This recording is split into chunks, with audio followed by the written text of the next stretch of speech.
Esta cena, até pouco tempo atrás, seria ficção. Mas o que estamos vendo são imagens reais, do presente, e que muito em breve podem entrar para o passado. Uma criança dominando o que hoje é um moderno computador.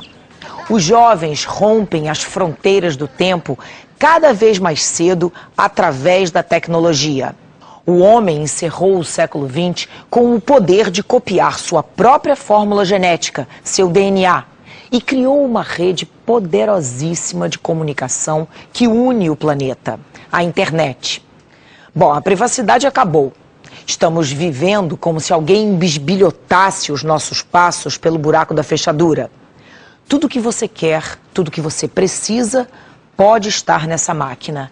E para muita gente, a própria felicidade depende do computador. O Arquivo N abre as gavetas das criações tecnológicas. Computadores que vão deixando para trás o que chamávamos de futuro.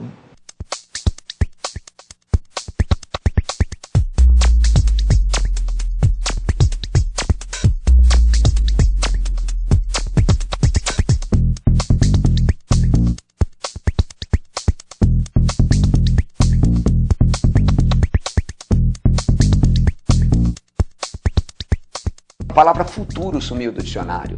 Na década de 70, na década de 80, você falava: no futuro teremos isso, no futuro faremos aquilo. Hoje futuro não quer dizer nada, porque você está bem no meio dele. Você anda no elevador transparente, você enfia comida congelada numa caixinha, aperta um botão, ela sai quente dela. Você vive já no futuro. E esse futuro é tão intenso e ele é tão vívido na vida da gente que é muito complicado você dizer: olha, isto aqui eu consigo identificar de onde ele surgiu. Não, quase todos os equipamentos são interligados e quase todos eles conversam entre si. Então, à medida que uma pequena nova válvula, um pequeno novo transistor é inventado, toda a cadeia de produtos que depende dele acaba evoluindo junto.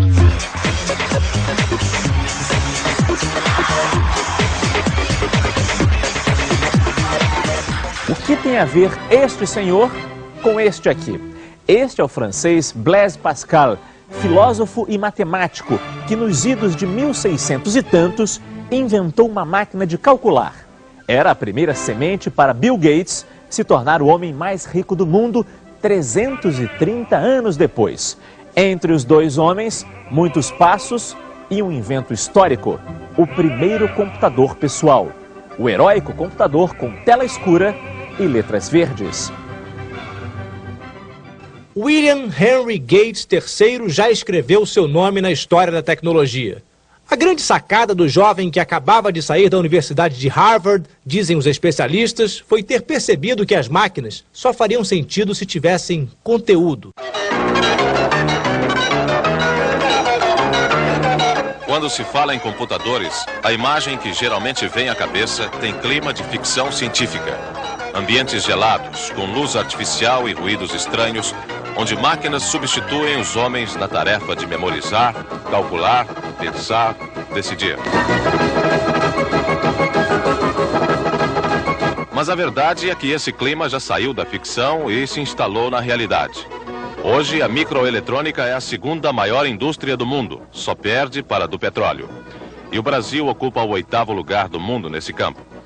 De acordo com Otávio Gennari Neto, secretário especial de informática, cerca de 4.000 computadores operam no país. E quem vive numa cidade grande mantém contato constante com essas máquinas.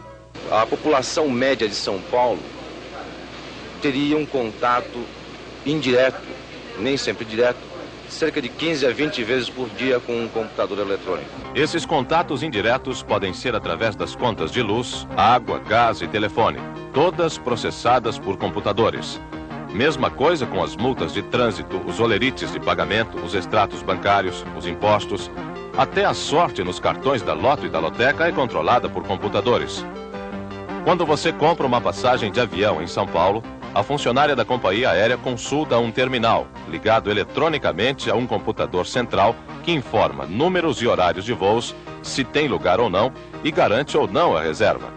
E as cartas que chegam ou saem da cidade passam por uma central de triagem, onde computadores fazem a leitura dos CEPs e distribuem os envelopes para seus destinos.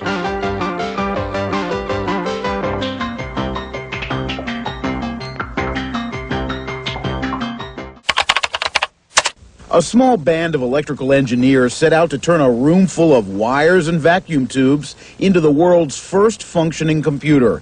The Electronic Numerical Integrator and Computer, or ENIAC for short, was 100 feet long, 10 feet high, and weighed 30 tons. Its designers wanted to be able to process huge amounts of information faster than anyone ever before. But ENIAC was anything but fast or easy to program. ENIAC used 18,000 vacuum tubes to handle the calculations that are now performed by tiny microchips. ENIAC's creators wanted to use their new computer to help predict the weather or the stock market. Instead, it wound up helping America's fledgling space program get off the ground. By the time ENIAC was turned off for the last time in the fall of 1955, its creators had a new, faster and far more flexible computer, UNIVAC, up and running.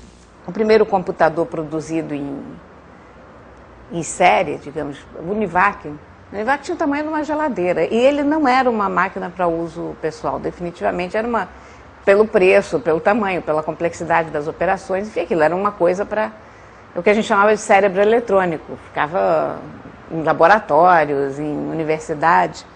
ENIAC became the first computer dinosaur. Você percebe quando uma máquina ela evoluiu e ela faz parte do meio de vida do indivíduo, quando ela se torna completamente transparente, quase invisível. Veja a energia elétrica, a gente usa todos os dias e você é incapaz de dizer quantas vezes você usou energia elétrica num dia. E se você for capaz de dizer, eu te indico como psiquiatra, porque não faz o menor sentido. Este é um micro pioneiro. Foi feito na Universidade Federal do Rio de Janeiro nos anos 70. Ele se chama Terminal Inteligente, com teclado, vídeo, disquete, fita cassete e leitora de cartões. Nós convidamos um estudante de informática para mexer nesse micro. Valdir nasceu bem depois da veterana máquina. O botão de ligar deve ser isso aqui, né? O botão, assim, normalmente o botão separado deve ser o que liga. Mas você não tem certeza? Não, não tem. Tá, e aí Tem. Ligou o computador. Depois você ligou o computador, como é que ele funciona? Explica pra gente. Deve ter ligado. Ou não ligou, não sei. Talvez não tenha sido o botão certo, mas ele ligando deve aparecer alguma coisa e deve pedir alguma coisa minha, né? Algum retorno meu. Só que aí agora eu não sei de que lado eu jogo, se é daqui ou dali, né? Você imagina que vai aparecer o que nessa telinha a hora que você ligar esse computador? Não faço ideia. O que vai aparecer, não sei, talvez um pedido de alguma instrução que eu deva dar a ele para ele executar alguma operação. Agora, como que eu vou passar essa informação a ele, eu não sei. Se é por aqui ou pelo teclado mesmo. Por aqui talvez fosse mais fácil, mas eu não sei como ele pedir isso. Não sei se eu tenho que pedir alguma coisa, passar alguma coisa daqui antes, depois do teclado. E essas fitinhas? Exatamente, isso que eu reparei agora. Não sei como é que funciona isso. Caramba. Pra que serve isso? Você não sabe nem pra que serve? Não sei. Tá dizendo que é um terminal inteligente. Ele que deveria me ensinar. Mas eu me sinto perdido na frente dele. Com um mini computador doméstico, uma pessoa pode organizar o orçamento familiar, controlar todas as contas e o estoque da despensa, estudar, criar jogos e brincadeiras e, como diz o engenheiro José Roberto Trindade, que tem um desses aparelhos em casa, até arquivar receitas de bolo.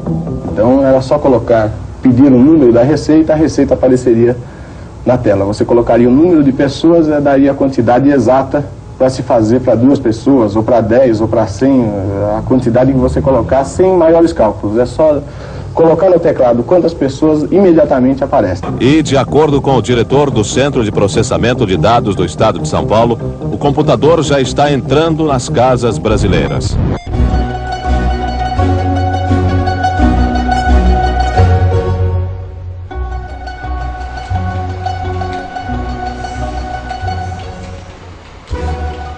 O computador surgiu na minha vida quando a minha máquina de escrever elétrica faleceu. Uma máquina de escrever elétrica na época, a gente está falando aí em 86, 87, custava uma coisa tipo $1000, que na época era um dinheiro bacana. E eu estava meio arrasada, que ia ter que comprar uma máquina de escrever elétrica nova, aquela coisa. E aí um amigo me perguntou por que eu não comprava logo um computador. Eu disse, mas eu vou fazer o que com um computador? Aí ele disse, bom, você escreve no computador. Você faz tudo que faz com a máquina de escrever e ainda por cima você consegue jogar xadrez com o computador. Aí eu achei ótimo e comprei. Ele, até me lembro do preço, porque o primeiro computador a gente nunca esquece, né? Em vez de eu gastar $1.000, que eu já não tinha, eu gastei 2.200 e fiquei endividada assim durante uns 3 anos até pagar aquele primeiro computador. Well, consumers have gotten a better deal from the personal computer industry than any business in the world. The cost of computing has come down by a factor of 1 million in the last 20 years. A personal computer today is quite a bit less expensive than it was, even though it's far more powerful. And the software is constantly getting better. So every other industry should look at the PC industry and see what we've done to be so competitive and so innovative. In fact, the level of investment in software has never been higher. It's really a fantastic thing, which means that things are even going to move faster in the future than they have today. Quando começaram a aparecer os primeiros computadores pessoais, a coisa toda era muito reduzida, porque o que se precisava fazer com o computador, o que se imaginava que um computador pudesse fazer, era uma coisa pequena. Era uma planilha de dados, era processamento de texto.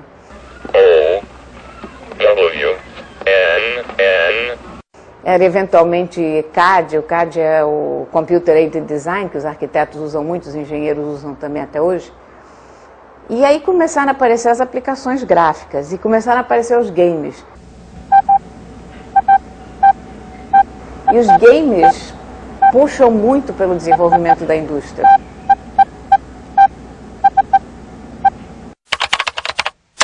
Os microcomputadores podem também ser uma forma de distrair as crianças, mesmo os adultos, já que são programáveis para realizar jogos e brincadeiras. Os preços variam de 100 mil a 6 milhões de cruzeiros.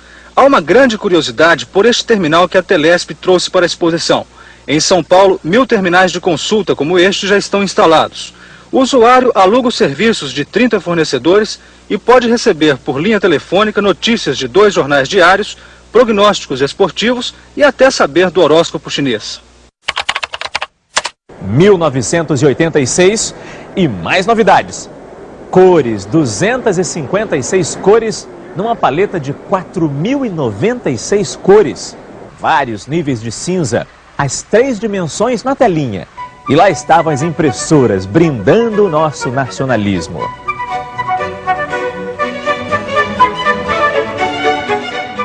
Uma das coisas mais características dessa evolução toda do digital é o seu computador ter virado no avesso.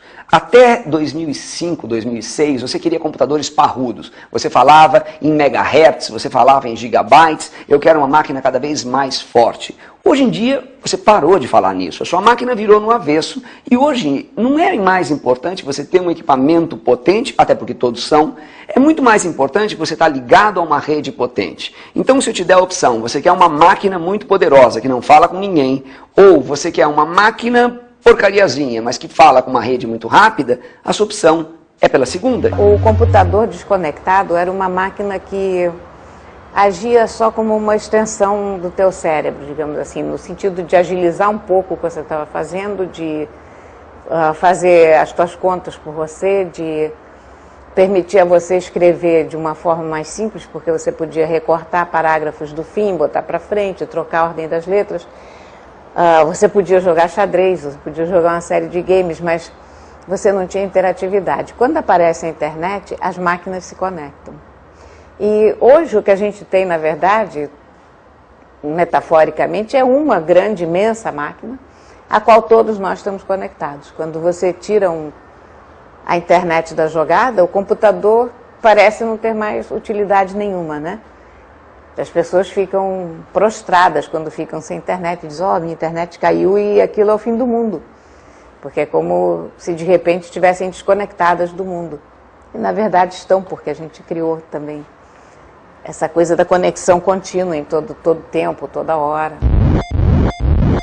How can you focus on mankind after people dominate this road to information in this extraordinary way? Well, the past revolutions in society have come with tools that magnify our muscle power. The Industrial Revolution was about motors and tractors and things like that. Here we have the tool that magnifies our brain power and lets us stay in touch with people even though they're not in the same location. It lets us find resources no matter where they are very easily. And so the internet is a major revolution. It is a very big change. It is the centerpiece of this information age. And certainly the impacts of that will be very broad, but it's up to humans to decide how we want to use it. Do you believe that the differences in culture will eventually change or disappear or will not count?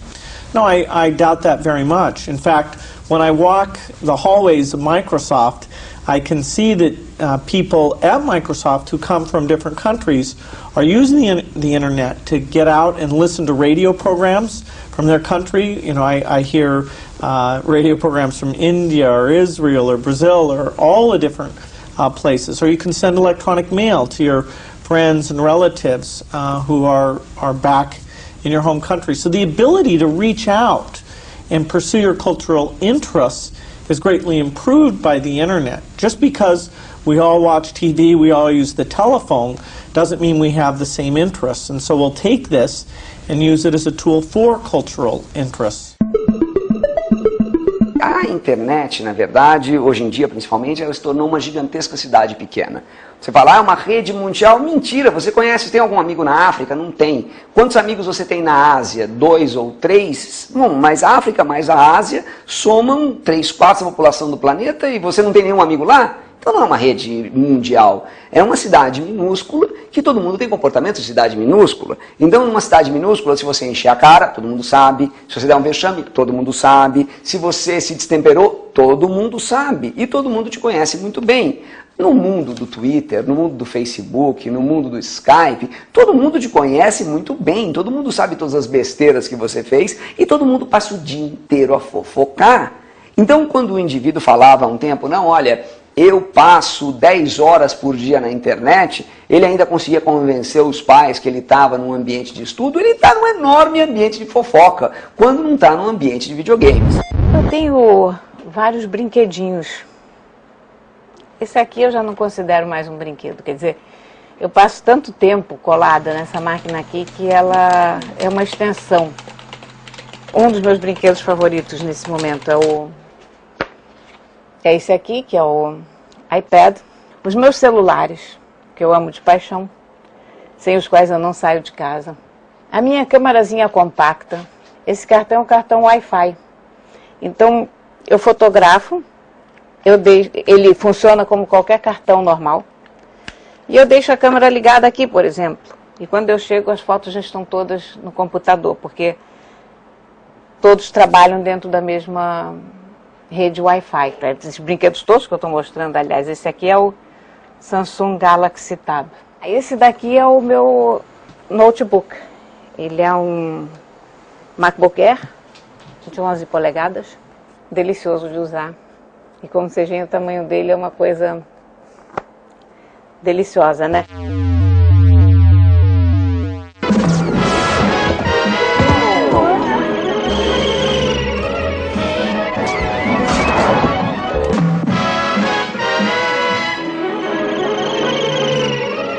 Hollywood produziu muitos filmes de ficção científica, mas poucos se igualaram às peripécias da família Jetson. O desenho animado dos anos 60, 70 arriscava previsões no mínimo engraçadas para o século XXI. Era um futuro mais ingênuo, mas que acertou em cheio quando aliou o homem às máquinas. Elroy, quantas vezes eu já lhe disse que não usasse suas botas espaciais em casa? Um rapazinho com sapatos poderosos capazes de andar no teto.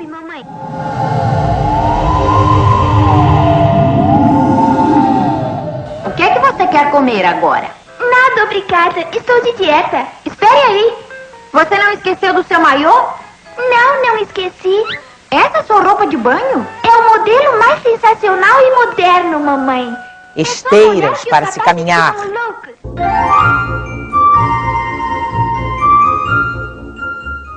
Não sei, esse botão dos ovos está sempre falhando.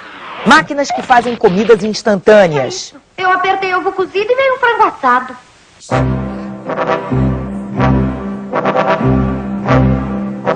tudo eletrônico para facilitar a vida. Um outro personagem que não sai da nossa memória é o computador HAL, do filme 2001, Uma Odisseia no Espaço. Foolproof and incapable of error. HAL 9000, o computador não erra. Ou melhor, programado para ter sentimentos, não é capaz de admitir erros. Good evening, Dave. How you doing, Hal? Everything's running smoothly, and you? Oh, not too bad. Quando os astronautas descobrem que ele cometeu um errinho, HAL decide matá-los. Um dos astronautas morre no infinito, mas o outro se salva. Em defesa própria, desliga a inteligência assassina do computador. Dave, my mind is going. E vai sozinho rumo a seu trágico destino. Por mais que sejam avançados os computadores, eles não têm nem longínquamente, né? A capacidade de um ser humano qualquer. Quer dizer, não só em termos quantitativos, não é só porque o nosso cérebro tem uma quantidade de conexões muitíssimo superior ao computador, né? Porque alguém poderia imaginar, bom, mas então é questão de tempo construir um computador que tenha o mesmo número de conexões do cérebro humano. Mas não, é uma questão de qualidade, é uma questão de conceito, né? Basta dizer que o nosso cérebro não tem software e hardware, ele é uma coisa só, né? Funciona de uma maneira muito obscura, quer dizer, a ideia de que o computador é um cérebro eletrônico é uma ideia dos anos 50, né? Na verdade não é um cérebro eletrônico porque não funciona como cérebro e nós não sabemos como o cérebro funciona e não sabemos se um dia saberemos, porque a única ferramenta que nós temos para entender o cérebro é o próprio cérebro. E nós não sabemos se o cérebro pode entender o cérebro, ou seja, pode entender um sistema que está no mesmo nível de complexidade dele mesmo. Como escreveu Charlie Chaplin, se o homem tem o poder de criar máquinas, também tem o poder de inventar a felicidade.